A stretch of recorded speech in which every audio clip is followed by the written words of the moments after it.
Assalamualaikum warahmatullahi wabarakatuh. Perkenalkan, nama saya Arista Puspitasari. Di sini saya akan menjelaskan tentang pengertian anggaran dalam pendidikan. Anggaran pendidikan pada dasarnya adalah pernyataan sistem yang berkaitan dengan program pendidikan, yaitu penerimaan dan pengeluaran yang direncanakan dalam suatu periode kebijakan. Menurut Nanang Fathah, penganggaran merupakan kegiatan penyusunan anggaran, sedangkan anggaran merupakan rencana operasional yang dinyatakan secara kuantitatif dengan bentuk satuan uang yang digunakan sebagai pedoman dalam melaksanakan kegiatan-kegiatan di suatu lembaga pendidikan dalam kurun waktu tertentu. Sedangkan menurut Jamaluddin, anggaran adalah sejenis rencana yang menggambarkan rangkaian tindakan dalam bentuk angka-angka dari segi uang untuk jangka waktu tertentu. Dari pengertian di atas, tampak bahwa penganggaran dan anggaran tidak semata-mata berkaitan dengan uang, namun juga memberi gambaran tentang program kegiatan yang akan dilaksanakan. Dapat disimpulkan bahwa anggaran pendidikan. Assalamualaikum warahmatullahi wabarakatuh. Perkenalkan, nama saya Karisma Eka Widya Putri, NIM 12205193153. Saya akan menjelaskan tentang fungsi penganggaran pendidikan. Fungsi penganggaran pendidikan yang pertama yaitu perencanaan. Fungsi ini dapat membantu unit kerja mengetahui arah kebijakan yang akan dilaksanakan ke depannya sesuai dengan ketersediaan anggaran. Yang kedua adalah pengendalian. Fungsi ini dapat menghindari pengeluaran yang berlebihan atau pemborosan, serta dapat menghindari penggunaan anggaran yang tidak proporsional. Yang ketiga adalah alat koordinasi dan komunikasi.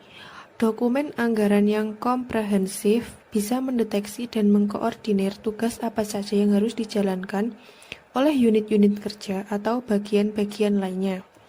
Keempat yaitu alat penilaian kerja. Bisa dijadikan barometer setiap unit apakah sudah bekerja sesuai target dan sasaran kerja atau tidak. Kelima adalah alat efisien atau motivasi. Anggaran pendidikan dapat menentang hal-hal yang realistis atau masuk akal untuk dikerjakan secara efisien. Suatu anggaran hendaknya tidak terlalu tinggi sehingga sulit untuk dibiayai atau dibelanjakan, akan tetapi juga jangan terlalu rendah sehingga sulit dilaksanakan. Dengan demikian, ketepatan anggaran bisa menjadi motivasi bagi pegawai untuk bekerja karena didukung dengan anggaran yang memadai. Yang terakhir adalah alat otorisasi. Dengan berbagai fungsi anggaran pendidikan yang disebutkan di atas, maka pengelola pendidikan bisa mengestimasi anggaran yang dibutuhkan secara ideal, sehingga mudah untuk membelanjakan dan mempertanggungjawabkan. Perkenalkan, nama saya Aziza Mutaharo. Di sini saya akan menjelaskan tentang prinsip penganggaran dalam pendidikan. Dalam penyusunan anggaran, hal yang terkait etika dan sistematika harus tetap dicermati dan dipatuhi. Pun dalam teorinya, prinsip-prinsip dan prosedur penyusunan anggaran dibuat agar memenuhi etika dan sistematika tersebut. Karena penyusunan anggaran ini adalah alat perencanaan, yaitu alat untuk menentukan langkah awal dari manajemen keuangan. Hadari Nawawi menyatakan bahwa dalam pengelolaan keuangan lembaga pendidikan sangat ditekan beberapa prinsip yang harus diperhatikan dan dihayati dalam bentuk sikap dan perilaku nyata dalam melaksanakan tugas. Yang pertama, hemat, tidak mewah, efisien sesuai dengan kebutuhan yang disyaratkan. 2. Terarah dan terkendali sesuai dengan rencana, program atau kegiatan. 3. Keharusan penggunaan produksi dalam negeri. Selanjutnya, Nanang Fathah menjelaskan beberapa prinsip manajemen keuangan pendidikan, antara lain yang pertama, adanya pembagian wewenang dan tanggung jawab yang jelas dalam sistem manajemen organisasi pendidikan. 2. Adanya akuntansi yang memadai dalam melaksanakan anggaran pendidikan. 3. Adanya penelitian dan analisis untuk menilai kinerja organisasi pendidikan. Yang keempat, adanya dukungan dari pelaksana dari tingkat atas hingga yang paling bawah. Sedangkan menurut Tampu Bolon, pada prinsipnya penyusunan RAPBS harus melibatkan kepala sekolah, guru, komite sekolah, staf tata usaha, dan komunitas sekolah. Berdasarkan beberapa pendapat tersebut, keterlibatan para pemangku kepentingan dalam penyusunan RAPBS adalah syarat penting dan hal yang sudah umum. Karena pada prinsipnya lembaga pendidikan seperti sekolah, ada banyak pihak yang memiliki peran, baik sebagai pihak yang terlibat dalam proses pembelajaran maupun sebagai pengawas operasional sekolah. Posisi kepala sekolah dalam penyusunan RAPBS memang sangat krusial, akan tetapi keberadaan pihak lain selain guru maupun pegawai sekolah tidak dapat dikesampingkan. Komite sekolah, pihak yayasan, dan orang tua siswa adalah pihak yang pada prinsipnya harus dilibatkan dalam penyusunan RAPBS kepala sekolah.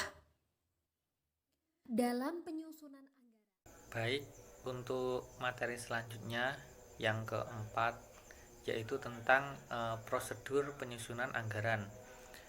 Baik, langsung saja ke materinya. Simak pembahasan berikut ini. Langsung saja pada materinya. Dalam penganggaran tidak semata dilakukan dalam waktu singkat, akan tetapi juga memiliki aturan dan prosedur dalam proses penyusunan anggaran tersebut.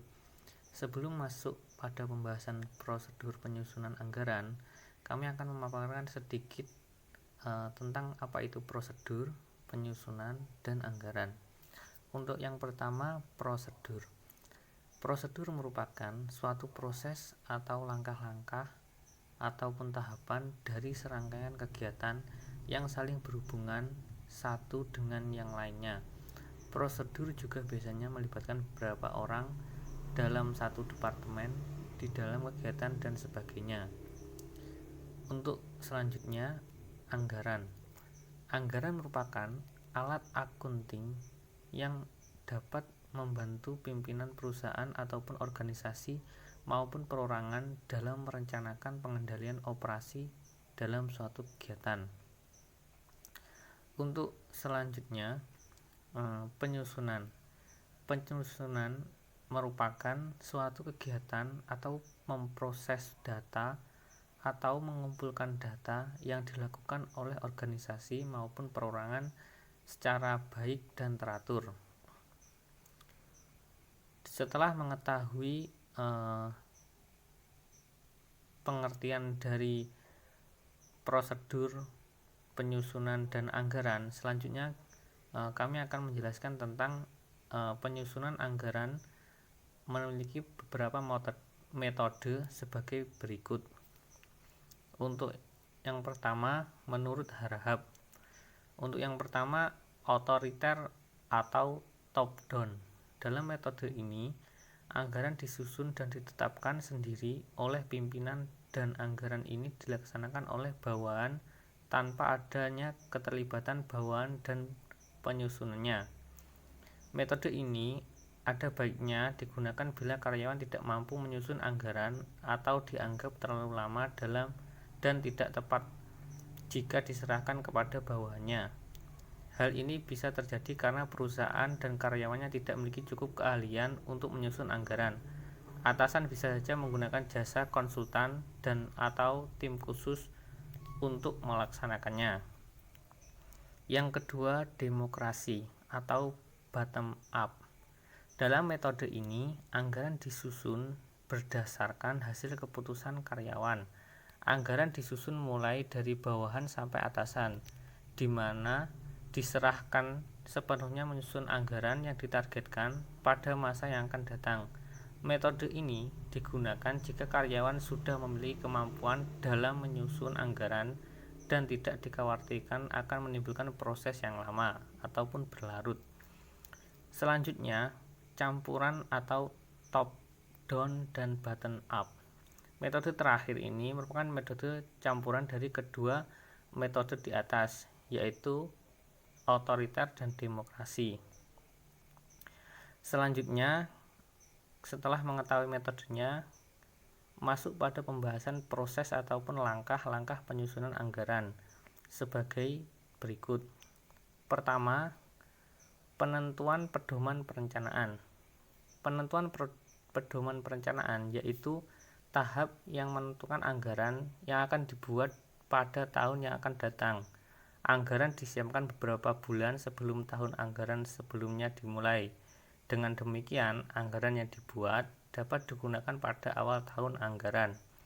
Kedua, persiapan anggaran, yaitu tahap di mana manajer perusahaan terlebih dahulu menyusun ramalan penjualan sebelum menyusun anggaran penjualan perusahaan. Setelah tahap tersebut selesai, manajer keuangan untuk menyusun anggaran lainnya. Ketiga, penentuan anggaran, yaitu tahapan diadakannya rapat dari semua manajer beserta direksi dengan materi rapat berupa perundingan mengenai penyusunan rencana akhir setiap komponen anggaran serta pengesahan dan pendiskusian anggaran. Yang terakhir, pelaksanaan anggaran, yaitu tahapan dilaksanakannya anggaran oleh semua unit kerja yang ada di dalam perusahaan. Untuk kepentingan pengawasan, setiap manajer membuat laporan realisasi anggaran. Setelah dianalisis, anggaran disampaikan pada redaksi.